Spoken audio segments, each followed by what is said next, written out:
Hey guys, good evening. Welcome back to my channel. It's your girl Bridgie. How you guys doing today? Hope you're doing well.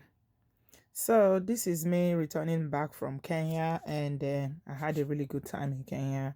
As you could tell from all the vlogs that I posted, I've not even finished posting all of them because I started sharing about other things that were trending. And believe it or not, what I was thinking about during my flight was I was just reflecting on my journey to Kenya and how peaceful it was for me, how I didn't have any anxiety. And I was thinking about Nigeria. And one thing that came to my mind as I was thinking about Nigeria was the fact that those of us who live abroad have serious anxiety about going to Nigeria. Whenever you want to go to Nigeria, you have to pray, you have to fast. And even when you are there, you never have peace of mind. Like truly, truly relax until you come back. And your plane lands back down like this back in the abroad before you can breathe. Now, will I say that our concerns are not valid? Of course not. In that video that I did with Auntie Njoki, you guys heard us talking there where she was, telling us about how she relocated back to Kenya. And I met quite a number of Kenyans who were, living in the diaspora before. And I could tell that they were so happy to be back to their country. They are running their businesses. I mean, it's not like it's hitch-free, like they don't encounter any problem.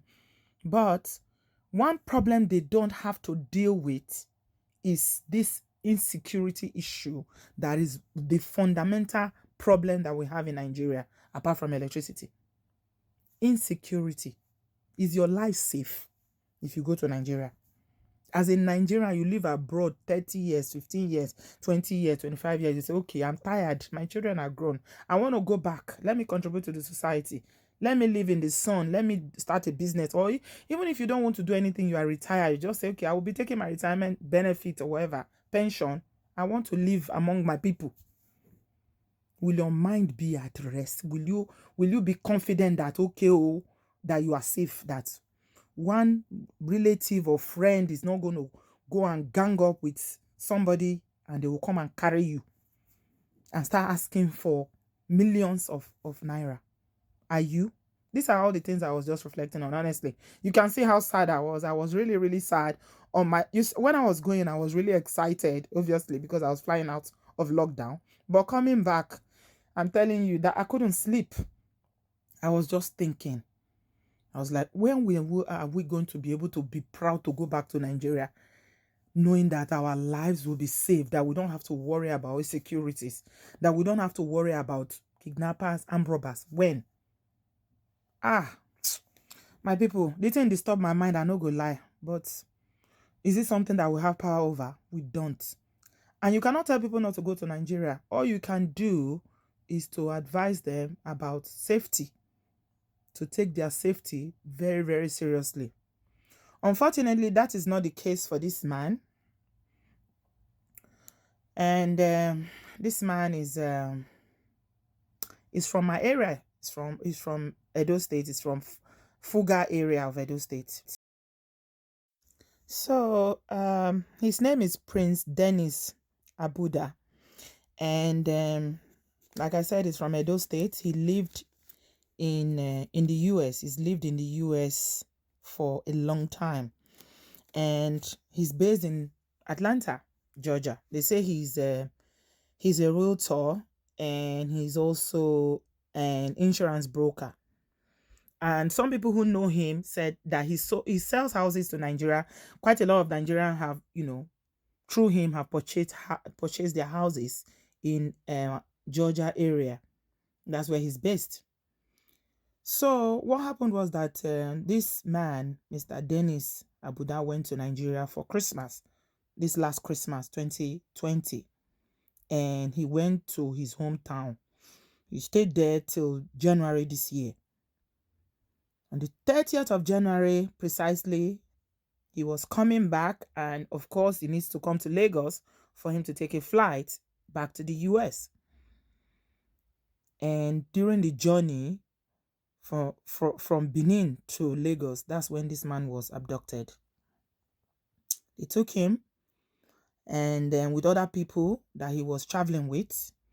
And then they started walking them in the bush. This is what they always do. All these Fulani headsmen and all these other people that do all this thing. This is what they do. They will start walking you. All the forests in Nigeria are not safe anymore. That's why you see farmers are fighting them because they've taken over the forest. All the forest in the southeast is their hiding places now. So they started walking him, and because it was a very long walk, they say he got tired. This is what Premium Times is reporting. He got tired. He couldn't walk anymore. And meanwhile, before all this, when they took him, they were demanding for 10 million naira ransom. They asked for 10 million, and which was paid. The 10 million naira ransom was paid. But because this man couldn't walk, because they were trying to go deep, they always try to go deep in the forest so that the police will not catch them. So he got tired. He couldn't walk anymore during the long walk. They were forcing them to go into the bush, forcing him. He was tired. And that's why when they saw that he couldn't walk anymore and he couldn't continue, instead of them to just leave him and go, they didn't leave him. What they did was that they just ended his life there. They just finished him. Still, they collected their ransom of 10 million naira. You see what I'm saying about insecurity? Is it a crime to go to your country? Is it a crime? Is it a crime, my people? 30 years, this man lived successfully in the US. Nothing happened to him. How many times have I shared these stories with you guys on this platform? The other time it was this man that lived 45 years in the US, built a house in Ikorodu. The same thing. He went to Nigeria within 1 year. He didn't even last 6 months there. What is it a crime to say, okay, I've lived in this foreign land, I'm old, let me go back? He didn't even, not like he relocated or anything. It was just for Christmas, and he stayed for an extended period from between December to January 2021 on his way back now. Now, I put it to you that he's somebody that knows him, because it's usually somebody that knows you that will go and conspire with those Fulani or whoever they are that took him. They know his movements. And that's why it is so dangerous for you to even allow anybody know your movements. And I hear now, in case you guys didn't know, that Nigeria Expressway now is, especially that Benin or Expressway, is a no-go area now. Please, I'm begging you, if you are watching this video, if you ever have any reason to go to Nigeria, do not travel by road. If it's something that you can avoid, there are flights between Benin and Lagos. If you live in Benin, you're going to Edo State, for instance, or you're going to the east, there are flights everywhere now. Please take a flight. Even though I heard that it's not every day you see flights from Lagos to Benin or Benin to Lagos. Please wait, because that expressway now is just something that you don't even want to go and put yourself in. Let me show you what came on social media about this same expressway that I'm talking about just 2 days ago. This video surfaced online and what the people were saying. Manchester wey Fulani herdsmen when they carry for that place now, it passed 200. They don't block road. Nobody fit help us. Nobody, we are here. We are here since 6 o'clock. Nobody fit pass. And then they say no police fit even pass there. Police self no fit talk. Police no fit pass there. Police no fit pass. Soldier no fit pass. We are stranded. We are here. We are here. We are here. Video can decide that. We are here. We are here. Since 6 o'clock, we are here. Fulani herdsmen don't are in trouble. Nobody feel pass. Fulani herdsmen, they don't care about 10 people here now. So now we are here since 6 o'clock. We no feel pass, no food. The sea is too much, my brother. It's too much. It's too much. We are here since 6 o'clock. No food, nothing. No food. We need help. We need help. We need help. We need help. May they help us. Look at people here now. Look at this. They just carry about 2 bodies pass here now. So we are in trouble here. We don't know what to do now. Nigeria should come and help us. I never eat his money at the hungry. What do I do?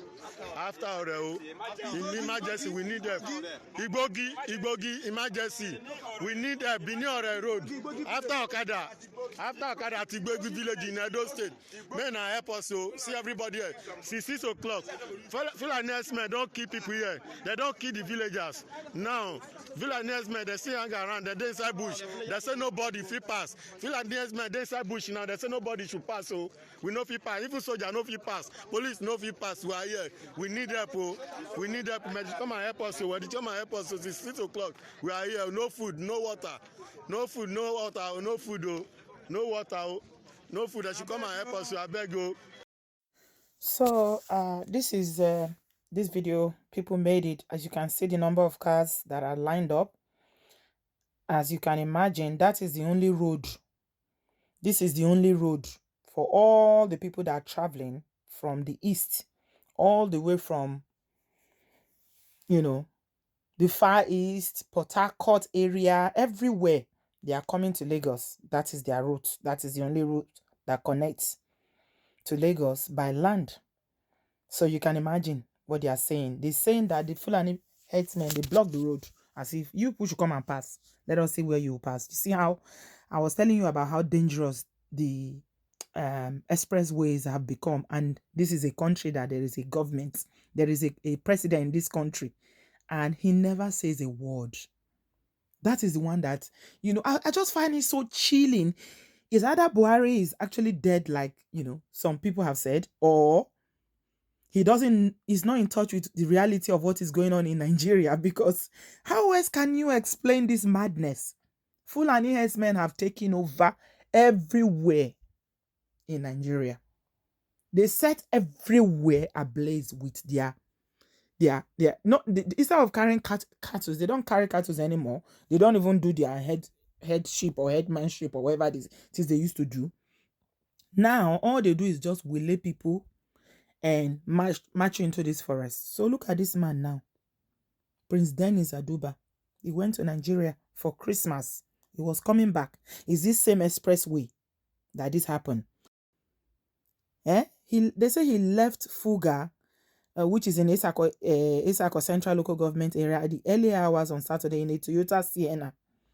They put the registration number there, and they just wait for him and ambushed him on the way.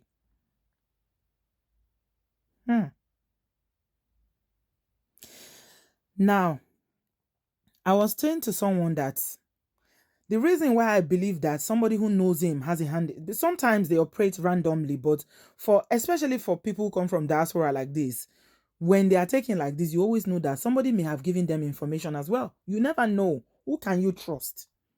Who can you trust in a country where everybody is so hungry to become a millionaire overnight? Where everybody wants to be rich overnight. Nobody just wants to walk up, gradually and build their wealth. No.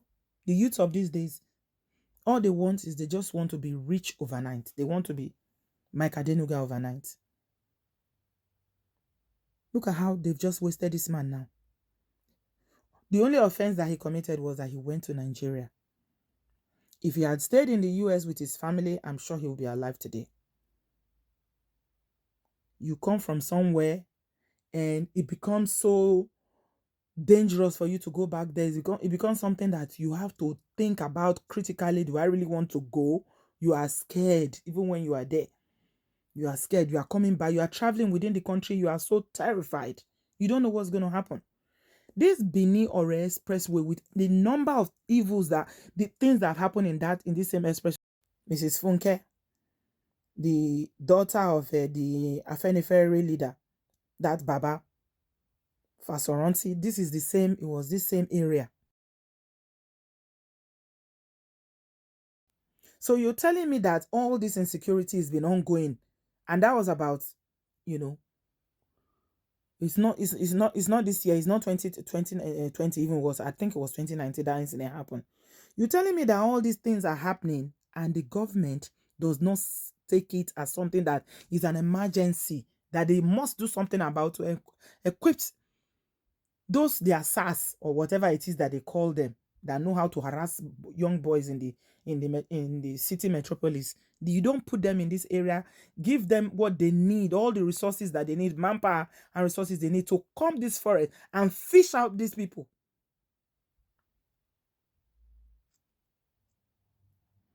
Why? Why? Why? This one is painful. It's really, really painful because I just imagine what his family will be going through. People that know him. Wow. So they found his body when the police were combing the forest. They finally found his body. But the sad thing is that he died, but the other people that they abducted them with were released after they collected the ransom. And the police said that they got that one of the people who was behind it, they finished that one there, and they apprehended 3 others were apprehended. This is what they are saying. This is what Nigerian police is saying. But you know what? I really don't take them seriously because one minute you hear that they apprehended somebody, the next minute the person has escaped, or the person, I don't know. I don't trust Nigerian police. So they say they are still searching the forest for other abductors. They are still looking for more information. So it's premature for now for them to because they are still dealing with the criminals, and they don't want to give much out. This is what I'm saying. They paid the money, not that they didn't pay the money, 10 million naira. So you're telling me that this man died because of ordinary 10 million naira. This is how wicked and evil-minded these people are. Life means nothing to them. Human life means nothing to them. You can imagine how I felt when I saw that, they say one government in the north, they were having meeting with Fulani herdsmen. They were sitting down to negotiate with them. So Buhari government will reward them for dropping their weapon and saying that they are not doing their kidnapping anymore. He will reward them. It's like a reward for. So what happens to all the people that they've taken? All the blood they've shed in the past, all the people they've killed. So they get a pass because they are tired now, or because they feel like, okay, the government wants to reward them. My God. See, this country, the earlier that we just sit down together, and talk about, how they are going to share this country. You share it. East, oh yeah, go your own. South, go your own. North, you push, go your own. The better, because as it is now, it is definitely not working. The country is not working. It has never worked. Somebody asked me that very question in when I was in Kenya, saying, is democracy working in Africa? I said, no. Democracy has never worked one day. Especially in Nigeria. Nigeria is such a huge mess. This is what it is. It's so massive that Lord Dugard, wherever he is, that's why Nigerians keep swearing for him till today. They keep raining curses on him. Brought a very massive country together with people that have got nothing in common. We're never the same. We can never be the same. And that's why the country is not working. Whenever they are talking about restructuring, people will start saying, oh, they are against restructuring. Why? See, these are the people that know him coming out to speak now. He says he's a realtor in Atlanta and sold houses to Nigeria over there. He was a very kind and compassionate man.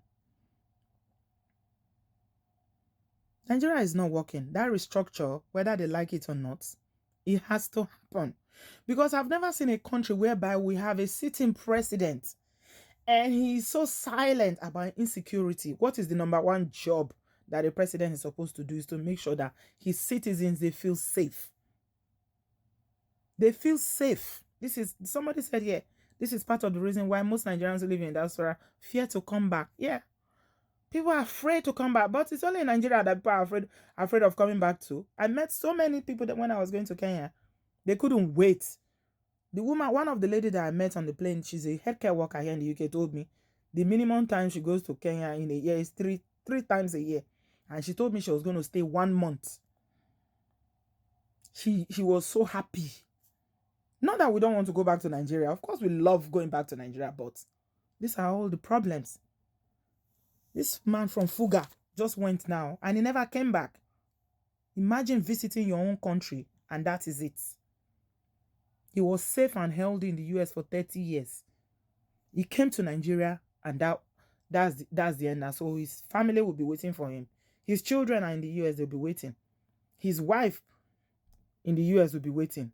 And all they will be told now is that we are sorry. How do you explain it? My brother, I'm just going to end with this, guys, because we can go on and on and on about this matter. And still, we won't find any answers. My brother, who lives in Canada, is so terrified of going to Nigeria. Do you know why? Because his friend who lived here, was living here in the UK, is from Edo State, he's a Benin boy, was married to an English woman. They had a son, was living in Manchester. He went to Benin, and this happened a couple of years ago. This boy went home. This man went home, and a few days later, with the hotel where he was staying, they came to that hotel and just finished him. They just spied that man for no reason. He told me that his wife and his child are so traumatized and they keep asking questions. Nobody's even giving them any answers. Why did it happen? What did he do? If you want to rob him, you want to collect whatever you think he has that he brought, take it. Why do you have to take his life? Why? Why?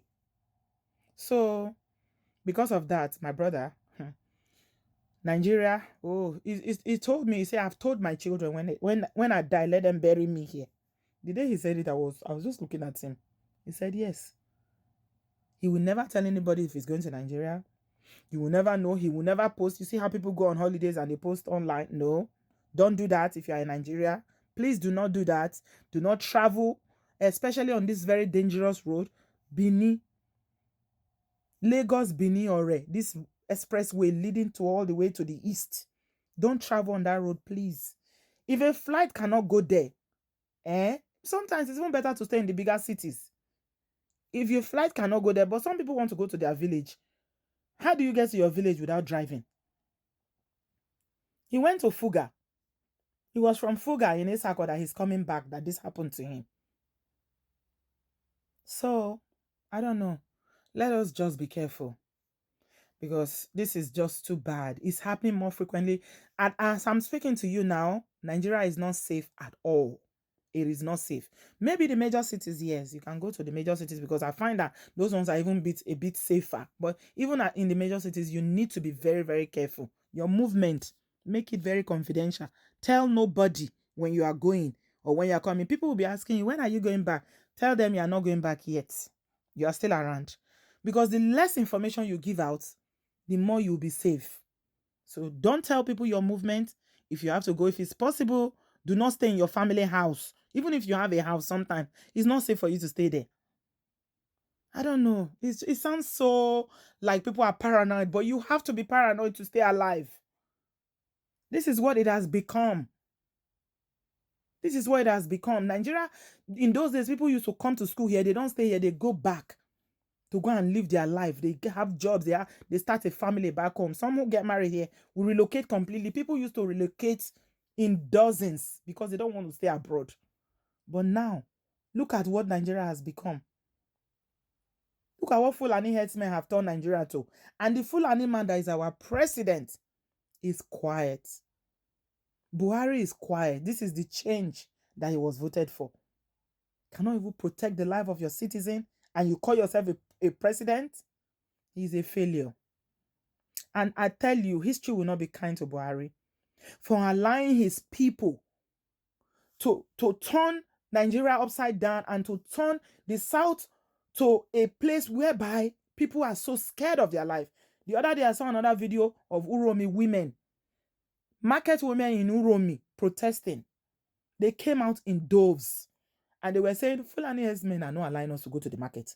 We can't go to the farm anymore. We are afraid because they are in our bushes. They won't leave our bush alone. What have we done? We want fun. In Ibadan, it's a big problem over there. I'm sure you guys are following what is going on. Where is safe in Nigeria, my people? Where? Guys, I don't know. I'm just going to leave you here today because it's really, really sad. Be very, very careful out there if you are going to Nigeria. That's all I'm going to say. I'll speak to you guys in my next one. Thanks a lot for watching. I love you. Bye-bye.